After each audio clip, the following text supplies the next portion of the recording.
경전과 세계사 속에 숨겨진 단군의 뿌리 역사, 민족의 대이동, 단족의 이동과 정착. 지금까지 우리들은 국조 단군의 뿌리 역사가 몽골 지방이나 홍산문화 부근에서 발원된 것으로 추정하고, 이리에 우리의 문화의 원형을 한반도가 아닌 그곳에서 고증하려고만 노력해왔다. 사실은 한민족은 수천 년의 고도로 발달된 천문학과 고등 철학, 그리고 우수한 언어체계뿐만 아니라 찬란한 문화를 꽃피웠고, 한국은 인류 문명의 발상지이며 부모국이었다. 이제 우리는 경전과 세계사 속에 숨겨져 있었던 단군의 뿌리 역사를 재조명해 봄으로써 우리의 밝은 미래와 문화대국을 향한 준비를 해야 할 때이다. 본 논문의 필자가 신학을 연구하던 사람으로서 대학 시절 한 신인류를 만나 우리 한민족의 뿌리 역사에 관한 새로운 학설을 연구해온 결과물들이다. 그 이후 필자는 새로운 성경의 비밀과 세계사 속에 감추어졌던 국조단군의 뿌리 역사를 넘어 성서 속에 사라진 이스라엘 단지파에 모여냈던 행방을 알게 되었다. 그것은 바로 고조선 시대의 단군의 역사로 이어졌다는 놀라운 상고 역사와 하늘의 비밀을 깨닫게 되었다. 논문에서 숨겨졌던 민족의 대이동과 하늘의 섭리를 포함하는 단군의 뿌리 역사를 여러 학문적인 측면을 통해 조명해 볼 뿐만 아니라 성배민족의 동진이동 유입성의 실체를 밝혀줌으로써 단군 고조선에 관한 올바른 역사관을 재전립시켜주는데 그 목적이 있다. 한국인이지만 역사를 연구하는 많은 역사학자나 상고사학자들은 단군의 이상적인 정신문화가 어디서 시작된 것을 모르고 막연하게 하늘에서 내려와서 나라를 세웠다고 생각하고 있다. 실은 우리 선조들은 저 멀리 떨어져 있는 이스라엘 가나안에서 고대 하늘의 율법을 가지고 한반도로 이주해 들어온 것을 알아야 할 것이다. 국조 단군과 고조선의 기록은 단순한 신화나 설화가 아닌 실제했던 우리의 산 역사 기록이며, 단군 사상은 동양 문화의 원류이며 원형 사상인 동시에 세계 문명의 근원이다. 인류 문화의 시작은 해뜨는 동방의 나라 대한민국에서 비롯되었으니 이는 곧 세계 역사의 시작은 한국이었다는 것을 의미한다. 그러므로 마지막 새로운 신천신지의 새 하늘을 여는 나라도 한국이며 세계 만민을 동방의 등불이 되어 바른 길로 인도할 백성도 역시 천손백이민족이며 그 부모국으로서 사명을 맡은 한국인들이라는 것을 입증할 수 있는 이리의 고대사를 재조명하고자 한다. 필자는 국조 단군의 역사가 고대 히브리 민족의 동방이주설에 근거하여 태고부터 전해지는 히브리 성서 이외의 예언서들과 세계사 속에서 우리 배단민족의 상고사인 단군의 뿌리 역사를 신학연구의 측면에서 정리하였다. 유대교에서 선민은 유대 민족이 세계의 모든 국가 중에서 하느님의 진리를 선포하는 사명을 완수하고, 히브리 민족은 태고시대 바벨로니 안에서 애굽으로 이동하고 다시 가나안으로 이동하여 정착할 무렵 사사시대에 이르러 하나님께서 단지파 자손을 동방으로 이동시켰다는 설이 있다. 삼국유사를 비롯해 여러 고서의 역사 기록들을 보면 개국하신 국조 단군께서 제정일치의 국체를 세우시고 경천해인 홍익인간의 숭고한 이념으로 정사를 베풀고 조상의 왕명을 단군으로 제정한 것이다. 우리 조상들이 고대 서방에서 동방으로 이동한 것을 증명하는 기와 유물이 서울중앙박물관과 광주박물관에 소장되어 있다. 그 기와 유물은 우리 민족이 상고시대부터 문자를 사용하고 율법으로 제정을 주관한 문화민족임을 증명하고 있다. 성경에 나오는 단지파는 환단고기에 나오는 구한족 12 국가 중 단군조선 사람들을 가리킨다. 우리 민족 구한족 12 국가 주 12국가의 각 나라는 성서에 나오는 12지파를 가리키며, 그 12지파 중 단지파는 가나안 소라를 떠나 레바논 동쪽 지금의 시리아, 이라크 일부는 터키로 감, 이란, 중국, 북부 알타이 산맥 몽골 만주와 한반도 원주민들을 통합하여 신시 배달국을 건설한 웅족, 곰족, 호족, 환웅족, 예맥족의 예족은 호족, 맥족을 융합, 복속하여 한민족 최초의 강력한 국가인 단군조선을 건국한 주체로서 유라시아 대륙을 경유하는 과정에서 중앙아시아, 몽골 등에 잔류한 단지파 소위 투로크족 서이족들과의 교류로 네트워크 체계를 형성할 수 있었다. 히브리 민족의 혈통은 특히 유대의 이스라엘 민족이 동이족 단지파의 혈통 계열임을 주장하는 역사학자들이 많은데, 수메르인들은 분명히 동이족 계열이며 히브리인들의 고대 슈메르족 언어와 문화와 신화를 그대로 흡수하여 사용한 것이지 그들의 혈통 자체가 동이족인 단지파다. 민족의 대이동, 단족의 이동과 정착, 히브리 민족 원형과 기원을 찾아 연구하여 고증하지 않으면 단군의 뿌리 역사를 알 리가 없다. 문화와 풍속의 공통점과 고고학적 고증자료. 필자는 지정학적인 위치에 있는 한반도는 수천 년간을 주변의 4대 강국은 미국, 러시아, 중국, 일본 강대국들의 주권을 침해와 영토 침략으로 우리 민족은 무수히 고통을 당했다. 우리나라는 건국 이래 931회의 외세의 침략을 받았다고 한다. 우리나라는 지정학적 요충지였던 탓에 주변 강국에 의해 잦은 침략과 약탈에 시달려왔다. 우선 조선시대 제국주의 시절에 미국, 프랑스, 일본으로부터 침략을 받았다. 그 이전에는 임진왜란 등 일본이 강화도 조약, 류큐합병, 청일전쟁, 러일전쟁, 중일전쟁, 아시아 태평양 전쟁 등 모두 한반도의 지배권을 두고 싸웠고, 일본은 청일전쟁에서 이겼지만 러시아 등 3국의 간섭으로 한반도 지배에 차질이 생겼고, 러일전쟁에서 이긴 후에는 미국과 영국의 양해를 얻고 한반도를 지배하게 된다. 동족인 이스라엘, 한국인 만큼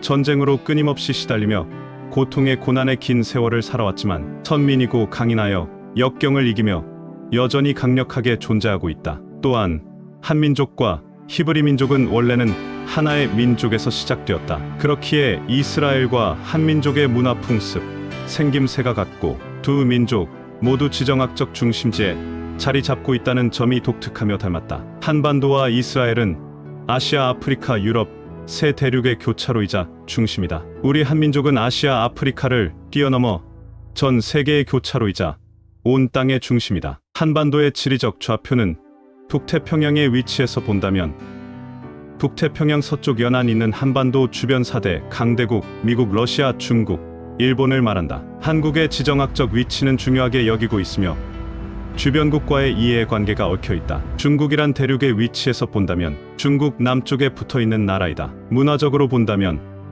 한반도는 대륙의 동양 문화와 대양의 서양 문화를 모두 쉽게 접할 수 있는 독특한 지정학적인 위치를 확보하고 있다고 봐야 한다. 소위 동서 문화를 모두 융합시켜 한반도라는 토지 위에 새로운 문화를 창조해낼 수 있는 그런 곳에 있는 것이다. 그래서 동양과 서양 그 어느 곳도 가질 수 없는 한반도만의 독특한 문화와 풍속의 가치를 가질 수 있는 지역에 자리 잡고 있다. 이스라엘은 유라시아 대륙의 서쪽 땅끝에 지중해와 접하여 있고, 대한민국은 유라시아 대륙의 동쪽 땅끝에 태평양과 연하여 있습니다. 한민족과 이스라엘 두 나라 모두 같은 위도상에서 아시아 대륙의 양쪽 땅끝에 자리 잡고 있습니다. 지정학적인 면에서 보며 대한민국은 세계 제일 중심이며 대륙과 해양의 가교이자 열방의 중심에 있고, 코리아는 예로부터 우리나라는 동방예의 지국으로 칭송받을 만큼 선민으로 살아왔고,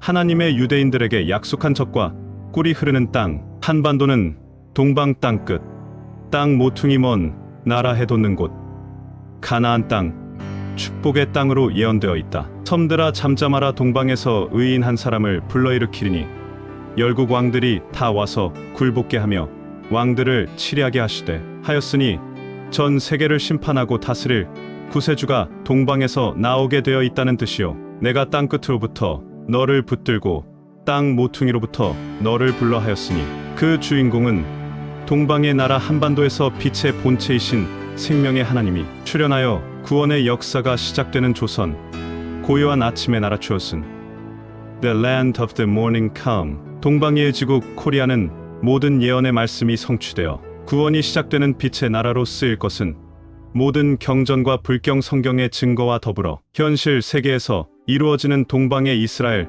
한민족은 세계의 지정학적 중심지에 거주하며 하나님과 함께하는 대한민국은 위도상으로 이스라엘의 동쪽 선상 가장 끝 먼 나라에 위치한 한반도 땅 모퉁이로 이루어져 있어 성경의 예언과 일치한다. 노아는 홍수 전후 두 세상을 살아가신 의인으로 950세를 살았고 그의 아들 삼형제에게 먼 장래될 일을 예언하였다. 야벳 백인에게 부강한 복을 주셨으니 셈의 장막에 돌아와 셈에 복종할 것을 말한 것은 백인들이 세계를 웅비하고 있으나 그들의 구원도 셈에서 나온다는 것을 말한 것이다. 흑이남족에 관한 예언은 역사에서 실현된 지 오래되어 백인들은 과학 문명으로 선진국이 되어 부강하게 살고 있고 흑인들은 미개하여 빈곤과 질병으로 원시 생활을 벗어나지 못하여 아프리카 검은 대륙은 저주받은 땅으로 부르고 있다. 노아의 장자 셈은 노아가 믿는 여호와를 지존하신 하나님으로 경외하였으니 부친은 축복하실 때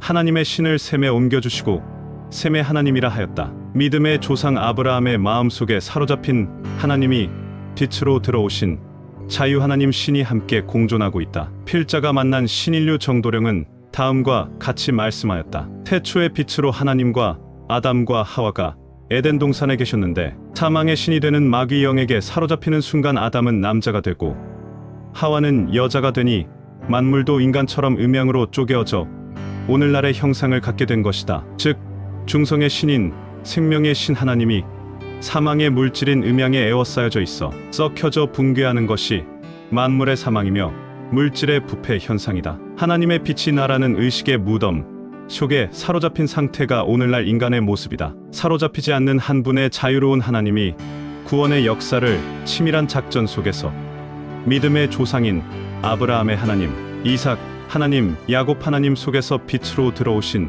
자유 하나님이 공존하시면서 역사에 오신 인물들이다. 또한 야곱의 몸을 떠나 단에 옮기신 하나님은 그 뒤 잠적하셨다가 모세에게 나타나셨다. 바로 호렙산 가시떨기 나무의 불꽃으로 나타나셨다. 여호와의 사자가 떨기나무 불꽃 가운데서 그에게 나타나심이라. 또 이르시되 나는 내 조상의 하나님이니 아브라함의 하나님, 이삭의 하나님, 야곱의 하나님 단 하나님이라 하였느니 여기서 여호와의 사자란 바로 자유 하나님 자신이었다. 즉 아브라함, 이삭, 야곱 단의 육신 속에 숨어 들어간 한 분의 자유 하나님, 사로잡힌 하나님과 공존하고 계셨다. 위에서 설명한 바와 같이 첫 번째로 인을 띤 천사, 믿음의 조상인 아브라함, 이삭, 야곱 단의 육신 속에 숨어 들어간 한 분의 자유 하나님과 함께 공존하며 역사하고 계셨다. 우리 민족은 동방의 선민과 이스라엘, 그 조상은 단의 후손인 단지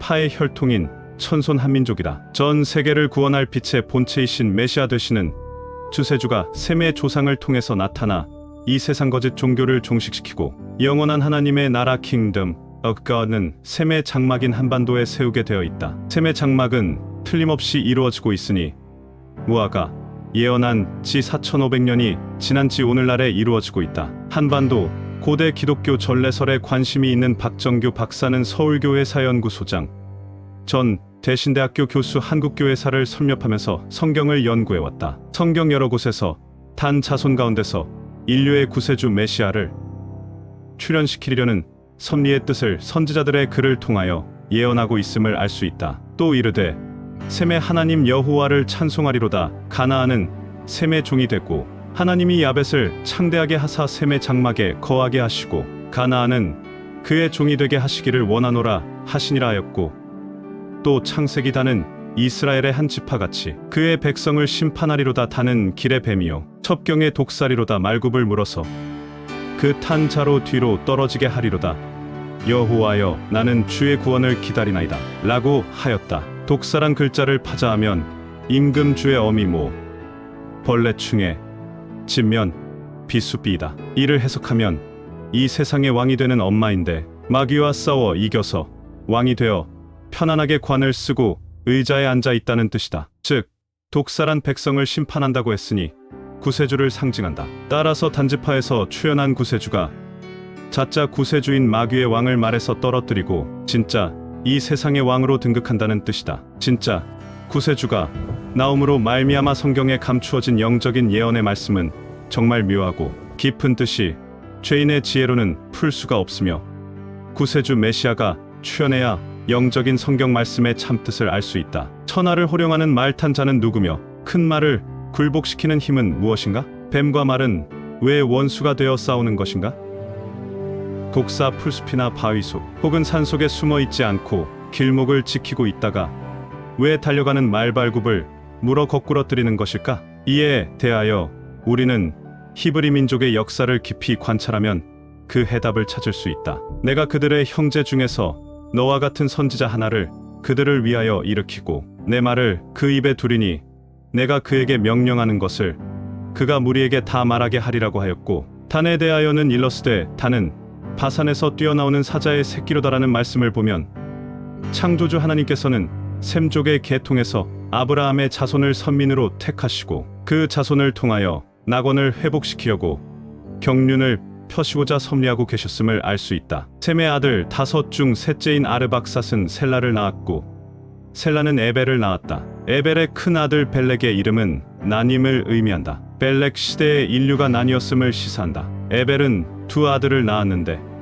그 중 하나의 이름을 벨렉이라 지었다. 이는 그 당시 세상 사람들이 나뉘었기 때문이다. 벨렉의 동생은 욕단이었다. 벨렉의 탄생은 바벨탑 사건으로 인한 언어의 혼란을 의미한다. 바벨탑 사건 이후에 사람들은 서로의 말을 알아들을 수 없게 되어 각자의 언어를 가지고 세계 여러 곳으로 흩어졌다. 따라서 벨렉의 탄생은 이러한 세상의 나님을 상징하는 것으로 해석된다. 벨렉은 아브라함 계통의 조상이었다. 아브라함은 하나님과 언약을 맺고 구원받은 민족의 조상이 되었다. 벨렉의 후손은 아브라함 계통의 조상이었다. 아브라함은 노아의 손자 셈의 후손이며 셈의 후손은 하나님의 축복을 받은 민족이었다. 벨렉의 아들과 동생 욕단은 아라비아 족속의 조상으로 아라비아인들은 그를 칵탄으로 불렀다. 벨렉의 동생 욕단의 이름을 작다로 풀이하는 것은 타당한 해석이다. 히브리어로 작다를 뜻하는 단어는 카단이다.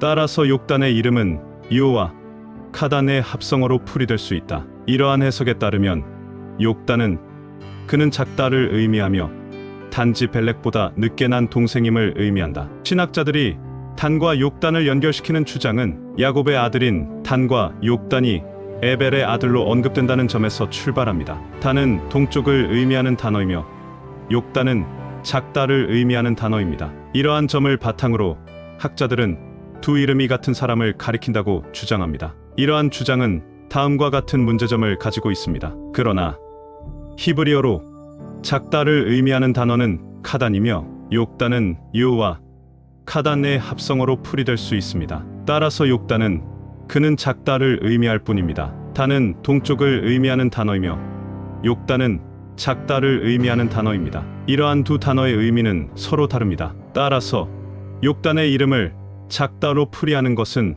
타당한 해석이지만 단과 욕단을 직접적으로 연결시키는 것은 타당하지 않은 것으로 여겨집니다. 아라락과 아리랑을 연관시키는 것은 창의적인 상상력일 수 있으나 이러한 연결은 실제로는 근거가 없는 것으로 판단됩니다. 히브리어로 아라랏은 높은 산을 의미하는데 이는 아르과 라트의 합성어로 이루어져 있습니다. 아르은 높다는 뜻이고 라트는 산을 의미합니다. 한편 아리랑은 한국의 민요입니다. 아리랑의 유래에 대해서는 다양한 설이 있지만 정확히 알려진 것은 없습니다. 아리랑과 아라랏을 연관시키는 것은 이러한 설에 근거한 것인데 이러한 설은 근거가 부족합니다. 결론적으로 아라랏과 아리랑을 연관시키는 것은 과학적인 사고가 아닙니다. 욕단의 후손에 따르면 욕단은 13명의 아들들이 있었습니다. 그들의 이름은 다음과 같습니다. 욕단의 아들들은 알모닷과 셀렙과 하수마와 라아마와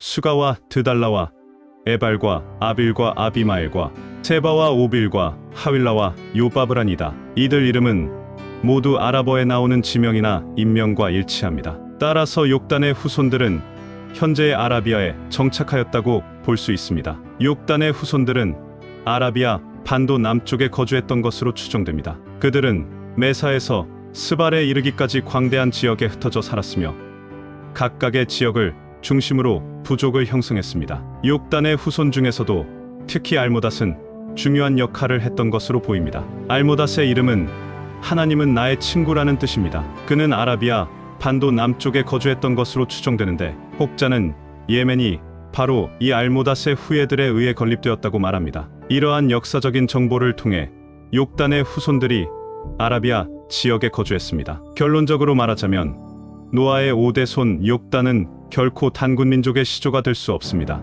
혹자는 단군민족의 시조를 욕단이 단군이라고 주장하고 있으나 성경 역사와 단군민족의 전통문화 풍속을 비교해보아도 욕단은 결코 단군민족의 시조가 될 수가 없습니다. 그 이유로 욕단은 아브라함의 5대 조부인 벨렉의 친동생으로서 하나님의 직계 자손이 아니며 하나님으로부터 장자의 축복을 받지 못한 인물입니다. 감사합니다.